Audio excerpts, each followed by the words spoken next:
नमस्कार दोस्तों, आपका स्वागत है हमारे YouTube चैनल में। दोस्तों, आज के इस वीडियो में मैं आपको बताने जा रही हूँ अकबर का इतिहास और अकबर की जीवनी। जैसा कि आप जानते हैं, अकबर मुगल काल का सबसे कुशल शासक और धर्मनिरपेक्ष बादशाह था। मुगल काल का इतिहास बहुत बड़ा और प्राचीन है। आज हम आपको बताते हैं अकबर का इतिहास। और अगर आप हमारे चैनल पर नए हैं तो हमारे चैनल को सब्सक्राइब कर लें, बेल आइकन को दबा दें।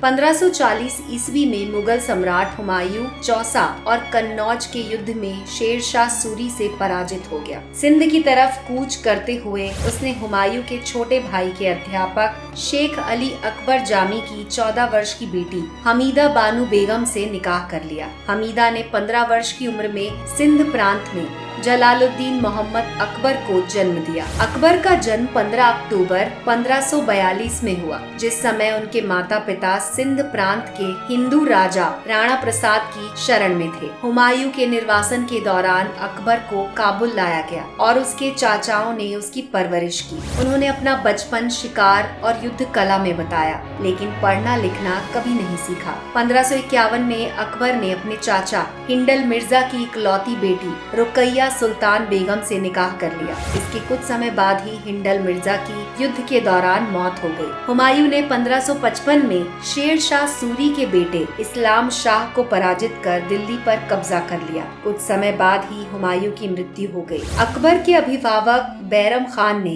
13 वर्ष की उम्र में ही 14 फरवरी 1556 में अकबर को दिल्ली की राजगद्दी पर बिठा दिया। बैरम खान ने उनके वयस्क होने तक राजपाट संभाला और अकबर को शहंशाह का खिताब दिया। पूरे साम्राज्य ने छोटे से बालक का भय न करते हुए हुमायूं की मौत के बाद फिर से आगरा और दिल्ली पर कब्जा कर लिया। बैरम खान के नेतृत्व में उन्होंने सिकंदर शाह सूरी के खिलाफ मोर्चा निकाला। उस समय सिकंदर शाह सूरी का सेनापति हेमू था और बैरम खान के नेतृत्व में अकबर की सेना ने हेमू को 1556 में पानीपत के दूसरे युद्ध में पराजित कर दिया। इसके तुरंत बाद मुगल सेना ने आगरा और दिल्ली पर अपना आधिपत्य कर लिया। अकबर ने दिल्ली पर विजय प्राप्त की। 1 महीने तक वहां पर निवास किया और उसके बाद अकबर और बैरम खान दोनों पंजाब लौट गए, जहां पर सिकंदर शाह फिर से सक्रिय हुआ। अगले 6 महीनों में मुगलों ने सिकंदर शाह सूरी के खिलाफ दूसरी बड़ी लड़ाई जीती।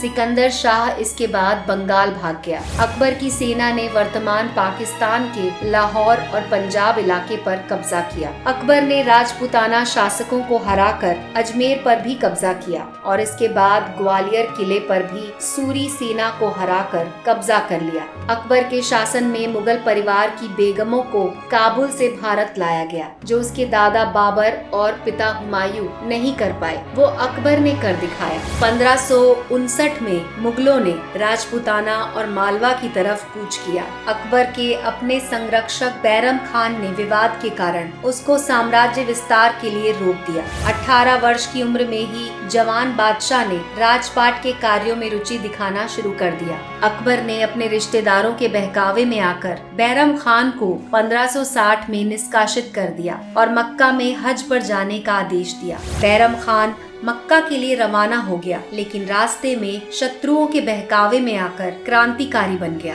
बैरम खान ने मुगल सेना पर पंजाब में धावा बोल दिया, लेकिन पराजित होकर समर्पण करना पड़ा। अकबर ने उसे फिर भी क्षमा कर दिया और उसे फिर मक्का जाने का विकल्प दिया, जिसको उसने स्वीकार कर लिया। मक्का जाते समय व्यक्तिगत प्रतिशोध के चलते एक अफगानी ने उसकी हत्या कर दी। 1560 में अकबर ने फिर सैन्य अभियान शुरू किया। अकबर के धर्म भाई आदम खान और मुगल सेनापति पीर मोहम्मद खान ने मालवा पर आक्रमण कर दिया। सारंगपुर के युद्ध में अफगान शासक बाज बहादुर हार गया और खानदेश भाग गया। अकबर ने मालवा पर अपना कब्जा किया और लाल बहादुर ने कई सालों तक अकबर की सेवा की। 1562 में आदम खान का अकबर के साथ विवाद हो गया। अकबर ने उसको आगरा में अपने राजमहल की छत से नीचे गिरा दिया। उसकी मृत्यु सुनिश्चित करने के लिए उसने दोबारा आदम खान को ऊपर से नीचे गिराया। अकबर ने अपने शासन में कई नियम और कानून बनाए। अकबर के खिलाफ विद्रोह करने की काफी क्रांतिकारियों ने कोशिश की, लेकिन अकबर ने उनको मौत के मुंह में पहुंचा दिया। 1564 में मुगल सेना ने गोंडवाना राज्य पर आधिपत्य कर लिया। अकबर ने अब तक उत्तरी भारत के काफी हिस्सों पर कब्जा कर लिया था। अब अकबर राजपूताना पर आक्रमण करना चाहता था। मुगलों ने राजपूताना के उत्तरी हिस्से अजमेर और नागौर पर तो कब्जा कर लिया। अब अकबर को मेवाड़ की धरती पर कदम रखकर उसे अपना बनाना था।